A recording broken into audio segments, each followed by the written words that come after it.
Good morning and have a nice day.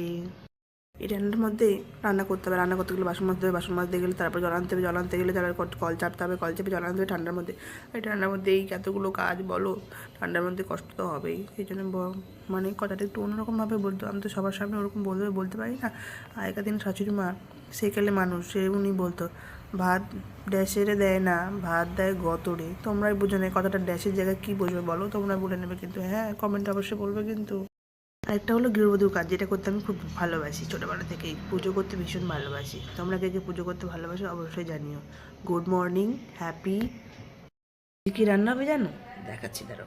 মেথি শাক নিয়ে নিয়েছি, মেথি শাক। এই যে মেথি শাক রান্না হবে, টাটকা মেথি শাক।